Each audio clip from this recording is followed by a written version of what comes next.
And Newton is the athlete that is most associated with bringing the dad into football. Something that's really interesting in sport, and I've written about this before, is that sport is fun to look at because it attracts certain cultural trends and brings them to light in a way that fits with our expectations for athletic performance. And so Newton dabbing after a touchdown raises all kinds of interesting connections between, say, the music industry and the NFL, which are actually relationships that the NFL fosters. So, a brief history of the dab. So, the Atlanta group Amigos started the dab, and it was a dance craze in Atlanta, kind of like twerking in New Orleans. I went to LSU, so I followed that a little bit. And so the dab comes out of Amigos. It's a regional or even just citywide dance that becomes popular. Other rap artists, really prominent rap artists, start dabbing. As many of you know, it's a very, very simple move. And it comes into sport, in the NFL specifically, first when Jeremy Hill dabs after a touchdown on September 13th. Then LeBron James dabs at a preseason NBA game on October 5th. And then Cam Newton dabs, and Cam Newton's really the person that made this explode. So the first one is against Seattle, the regular season game where they went up to Seattle and beat Seattle. Really, really important game for the Panthers season because it told people they can beat the last NFC champions. And a lot of people feel like it also helped when they played them again that they knew this. But the really famous one, I love this picture, is Newton dabbing multiple times on the Tennessee Titans. And this is a linebacker, Woodward, coming up and telling him about his displeasure with the multiple dabs. The Panthers really rolled the Titans in this game and frustrated them. This is also the game and the dab that produced the open letter from Rosemary Plorin in the Charlotte Observer to Cam Newton. And some of you may know about this. She wrote an open letter, this is just a snippet of it, arguing that she and her daughter were sitting in the front row in the end zone, and they had a close-up view of the pelvic thrusts, the chest puffs, the arrogant struts, the taunting that Newton was doing, and then the money line here, that in order to save her daughter from the spectacle, she directed her to the cheerleaders.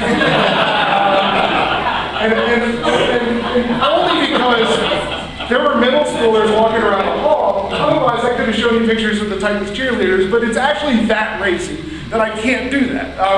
So the idea that this was a kind of a representative response from a white privileged perspective really circulated online. Also the idea that she was complaining about something that was kind of silly, that she wasn't a good mom. People wrote some pretty nasty stuff about her on there, really unwarranted. I mean, this is available to criticism, but at the same time, people wrote some really nasty things.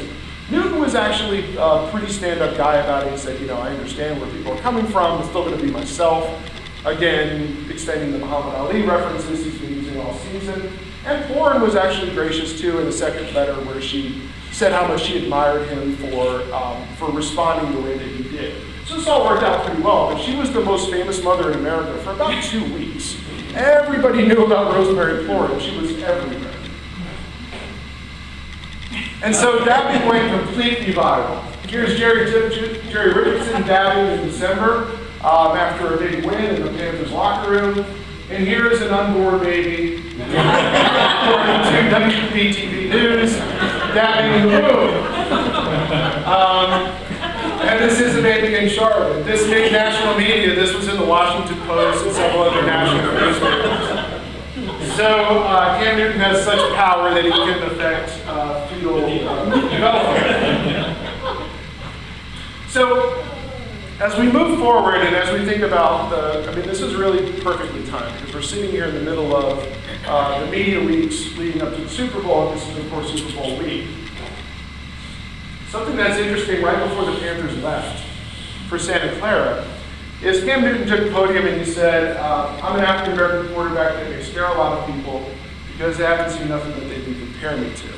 So 2013 was declared the golden age of black quarterbacks in the NFL. There were 9 starters out of 32 teams. If you think about it, that's more than there have ever been. Not all of them finished the season as starters. But racial categorization of quarterbacks goes back at least to the very beginnings of the NFL as a commercial empire. The NFL was segregated for a short time, not formally, but by an informal agreement. Owners just all touched base with each other. There weren't very many of them. They said, we're not going to sign any African-American players. That went on for a period of years and then came back, but it is still a very, very common practice for collegiate quarterbacks who are African-American to be asked by professional teams to try another position. That's starting to change. And it is still a common practice for commentators to talk about white quarterbacks as cerebral. And this week's a good example, although it's a little bit unique, but Peyton Manning's not going to win with his arm, he's going to win with his brain. Right? He's going to diagnose the Panthers defense, he's going to direct the pieces, he's going to play chess. Newton's going to play physical football. And that kind of, although that's a little bit more unusual because Peyton Manning has a plate in his neck and can't hold a football like he used to, it would be somewhat similar if, say, it was Tom Brady versus Cam Newton. And so the racial components of quarterback evaluations are really fascinating because we're at a point where they're so sedimented that if you watch NFL coverage and you're listening to commentators who are former coaches or players who are white, or former commentators and coaches who are African American, they're both going to have very, very similar things to say about quarterbacking along the lines of brains and brawn. And so what Newton is pointing out is still very, very relevant, and it still has a real effect over the prospects of collegiate players coming into the NFL and occupying this position. But I think we also have some reasons to be excited. That Newton represents now the second year in a row that an African-American quarterback will be in the Super Bowl and have a chance to win it. And if you go back to the Seattle Seahawks' first appearance in the Super Bowl and their win over Denver, 3rd time in 4 years. That's a pretty big deal. Because one of the things that was still in the way, evaluators were saying, okay, well, a dual threat quarterback or a running quarterback can now succeed in the NFL, but they've never won a Super Bowl. Well, now they have.